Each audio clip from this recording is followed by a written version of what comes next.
Today I've got a 2016 Kia Sedona, the minivan. It's got a 3.3 liter Lambda 2 engine, I believe, in it. So the engine is smoking.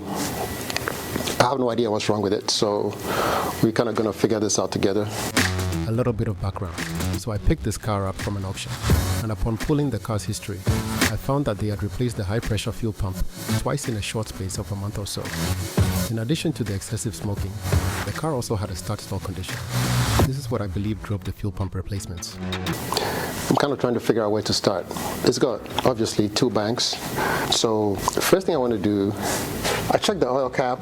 The oil looks okay. I put a little bit of oil in it, but obviously, because it's burning oil, it's not going to be in there very long. But now what I want to do, because it's got 2 banks, I want to try and confine the problem to 1 cylinder. So what I want to do first, I want to do some kind of, I want to see what compression looks like, right, on both banks. And what I'm probably going to do, just a quick starter draw test, where I'm just going to see the compression peaks, the current peaks, and then see if there is any difference between the 2 banks, you know. And what I'm looking for is to see if maybe the cylinders on bank 1 have lower compression peaks than those on bank 2, or vice versa. Now, if they're the same, I suppose that's a double-edged sword. Could be a good or a bad thing. Now, it could be a good thing if it's like a PCV valve or something, okay, that is causing the problem, because then it will be, you know, similar to both banks. It would be a common problem to both banks. Now, if it's a lower engine problem, like maybe like a crank issue, or like a crank bearing, or like lower engine, you know, bearing issue, it will be similar to both of them as well. So I suppose seeing even peaks makes diagnosis a lot harder, and of course it also doesn't give much information, because then I still don't know which bank is affected, and I'm going to have to start maybe taking stuff off, which is what I'm trying to avoid as a start. So let me set up my starter draw test, and then I'll get back here with you guys, and then we can take a look at what we see in terms of compression peaks, okay? So let me do that, and I'll get back to you guys.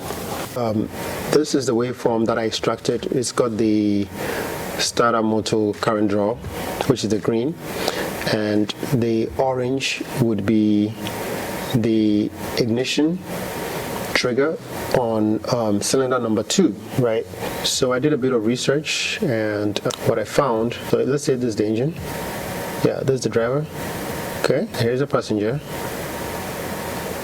All right, this is bank 1, and this is bank 2.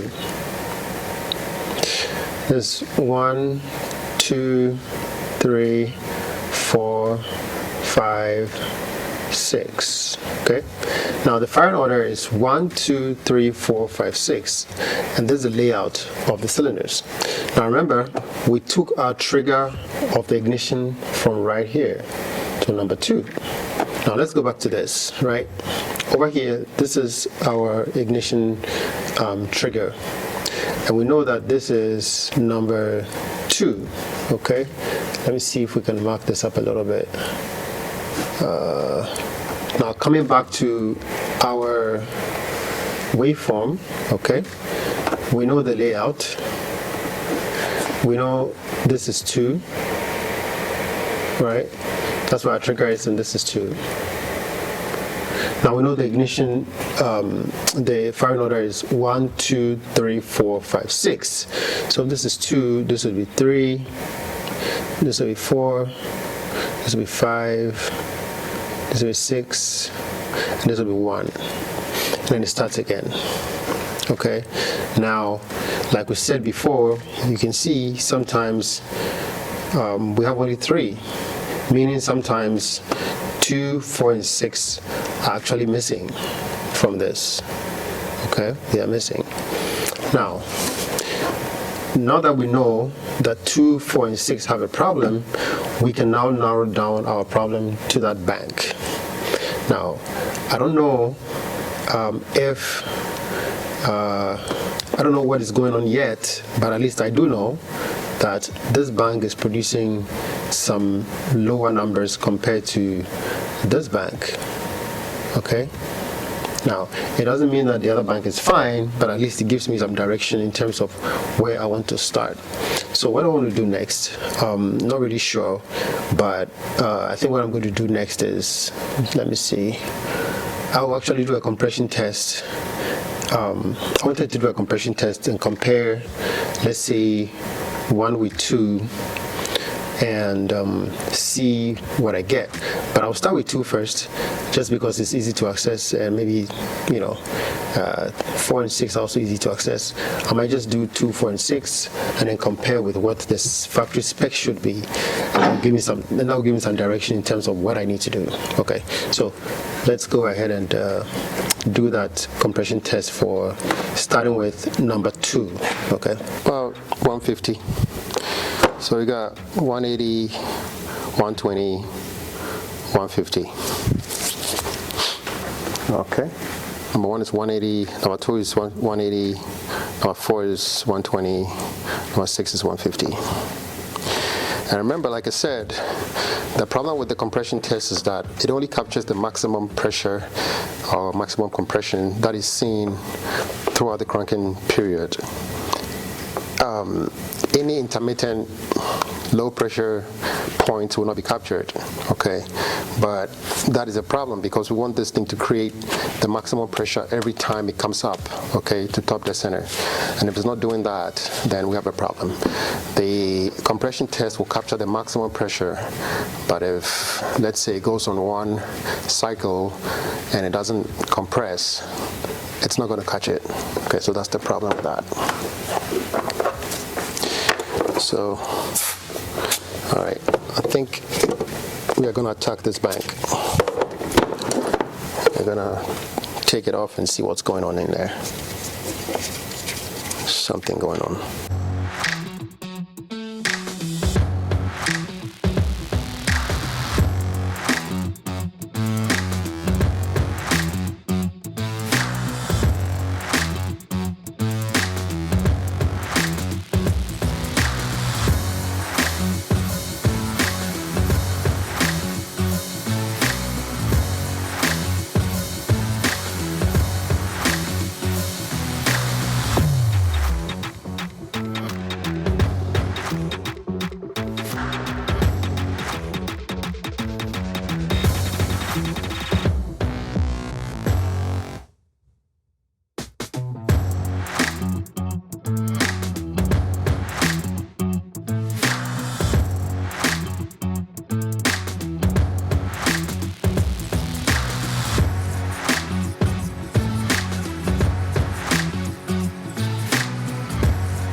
Alright guys, so upon exposure of the valve train, this is what we have. Look at that. Now this is only how I found this CVVT actuator. Look at that. There's even one bolt down here that's bent up a little bit. All these bolts are loose. Basically, look at that. Wow, okay. You can see the bolts in here. There's a bolt here lying, that's pretty much out. Okay, it's completely out. This one is out too. I mean, all of them are pretty much out. These things are actually spring loaded, okay? And once the bolts come loose, the spring basically comes undone and this thing is just damaged. That's what that basically means, because it needs to remain spring loaded to be fully functional, okay? The second thing is, now with all these bolts coming out, it's very likely that the internal threads of the actuator are probably maybe stripped or something. I don't know. So we're gonna go the route of doing this properly, which means we're gonna have to, yep, you know it's coming. We're gonna have to take the timing cover off, take the timing chain tensioner off, so we can get some slack in this chain here, and then install the new actuator, and then put the timing chain back on, the tensioner back on, and then put the timing cover back on. So basically this is going to be a full-blown timing job. Now it'd be nice to not have to take this bank off because, you know, obviously from the diagnostics, this is the bank with a problem. The problem with that is we can't just work on this bank because we have to take the timing cover off, and the timing cover interfaces with the valve cover on the other bank. So we've got to take all this stuff off and take the valve cover off. So let's do that. I'm curious to see what's going on in the other bank. I mean, obviously we didn't pick up anything, but I'd like to know what that also looks like. So I guess I've been perfectly happy with just fixing this one and letting it go, but obviously we can't do that. So now I guess I'm trying to psych myself up for the other bank. And, you know, curious to see what's going on there. I don't think there's anything going on there, but I guess we get to take a look. We don't want to drop anything here, so let's make sure this is covered good. All right, let's take this off. Bungee off. And fuel.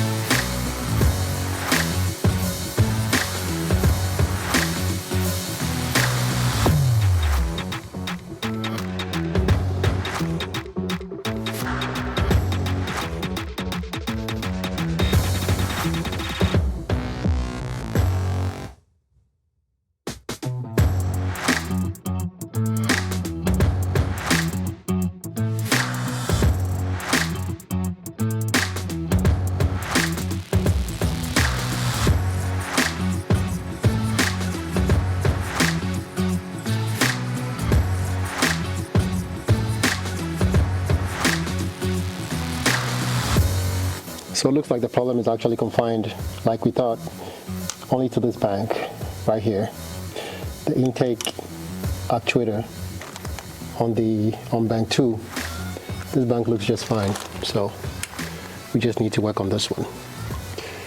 All right, so next step, set this to TDC cylinder number 1, compression, and then take the timing cover off.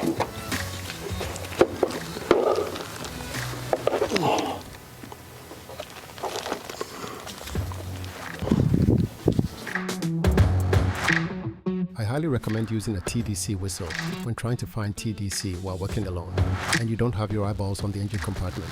But the good old ballon method has been a trusty friend for years because it makes a noise when it starts to inflate. If you aren't comfortable with this method, use a TDC whistle. Great tool. All right, guys, so these are the timing marks. There's one here, there's one there. See, they're facing the inside right now. Okay, they're facing each other. We need to turn this so that these two marks face right here, okay, right here on the end, on the edge of the, to line up with the top of the cylinder head. For that mark should line up with this side here, and then the other mark right here should line up with this side right here. Okay, so they need to line up on the outside. All right, let's do that. I don't know if you guys can see it, but you can see the mark here, right here. Don't have anything to point it out, but this mark right there, use this bolt, this mark right here lines up with the top of the head, and the mark on the other side, which would be hard to see, actually also lines up perfectly.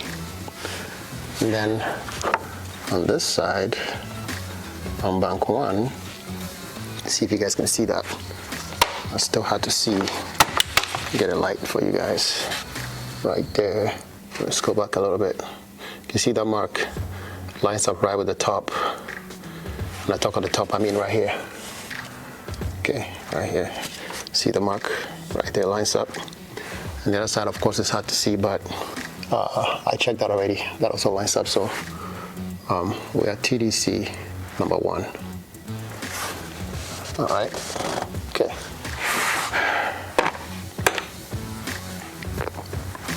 You can see the button was also inflated when I was airing it. So yeah, that's just a visual guide. Alright guys, so the next thing I'm going to do is to take off this bracket and leave that one. I don't think this one needs to remove because it's not in the way of the timing cover. I do have the engine also supported underneath it, underneath the oil pan of the engine by a jack. Okay, I do have a transmission jack that I put underneath the oil pan of the engine. So I want to prevent the engine from being cantilevered on the other engine mounts and transmission mounts. Okay, so just this one is going off for now, and then we can go ahead, after we take this off, we can go ahead and take the belt off and then take the timing cover off.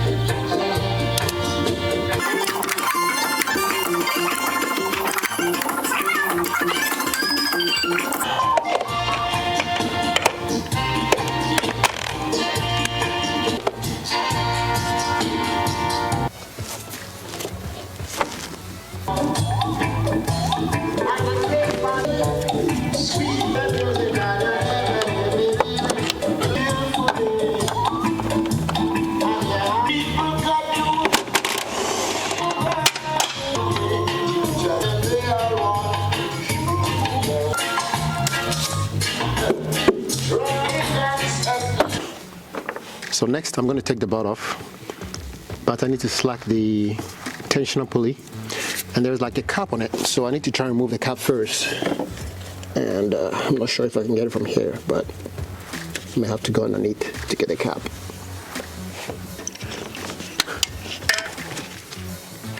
Right, there you go. So that's the cap. Right on top of the bolt for the tensioner pulley. To take the belt off, not forwards. Okay, so I go that way. All right, hold that and get the belt off.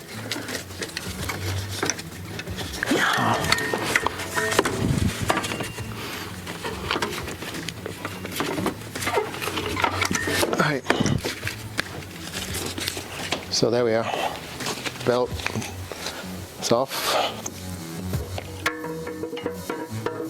The timing cover wasn't going to come off so easily here. I had to take off some extra hardware off first.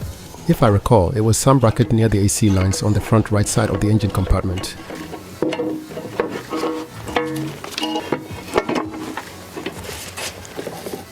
I don't know.